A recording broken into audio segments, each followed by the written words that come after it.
A and B అనే ఇద్దరు వ్యక్తులు దిల్సుఖ్ నుండి అమీర్పేట్కి వెళ్ళాలి.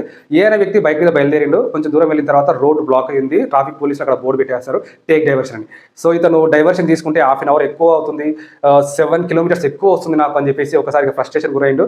బైక్ పక్కన పెట్టేసి పోలీసుల దగ్గర వాదన కూడా దిగిండు. మీరు నైట్ రైడ్ చేసుకోవచ్చు కదా, ఎందుకు ఇట్లా అందరినీ ఇబ్బంది పెడుతున్నారని వాదన దిగి 15 మినిట్స్ తర్వాత డైవర్షన్ తీసుకొని వెళ్ళాల్సి వచ్చింది. సో అక్కడ ఆఫీస్లో కూడా ఆ రోజు మొత్తం ఫ్రస్ట్రేషన్గా ఉన్నాడు. బి అనే వ్యక్తి సేమ్ దిల్సుఖ్ నగర్ నుంచి బైక్ మీద స్టార్ట్ అయ్యాడు. కొంచెం దూరం వెళ్ళిన తర్వాత అతను కూడా టేక్ డైవర్షన్ అనే బోర్డు ఉంది. సో ఇప్పుడు మనం డైవర్షన్ తీసుకుంటే మనకు హాఫ్ అన్ అవర్ ఎక్కువ లేట్ అవుతుంది. అయినా సరే మనకు తప్పదు కదా, డైవర్షన్ ఉంది కాబట్టి. సో పాజిటివ్గానే ఎంబడే డైవర్ తీసుకున్నాడు. సో హాఫ్ అన్ అవర్లోనే ఆఫీస్కి వెళ్ళిపోయిండు. ఆఫీస్కి వెళ్ళిపోయిన తర్వాత ఆఫీస్లో కూడా ఆయన మూడంతా కూడా చాలా పాజిటివ్గా ఉంది. ఏ అండ్ బి అనే ఇద్దరు వ్యక్తులు కూడా ఒకే సమస్య ఎదురైంది. కానీ ఏ అనే వ్యక్తి ఆయనకు వచ్చిన సమస్యకి ఇంకో సమస్యను సృష్టించుకున్నాడు. బి అనే వ్యక్తి సమస్యని పాజిటివ్గా తీసుకున్నాడు, సొల్యూషన్ ఆలోచించిండు. సో వెళ్ళిపోయాడు. సమస్యను తెలుసుకొని సమస్యకు సొల్యూషన్ వెతికే ప్రయత్నం చేయాలి, కానీ సమస్యకి ఇంకో సమస్యను సృష్టించుకోవద్దు.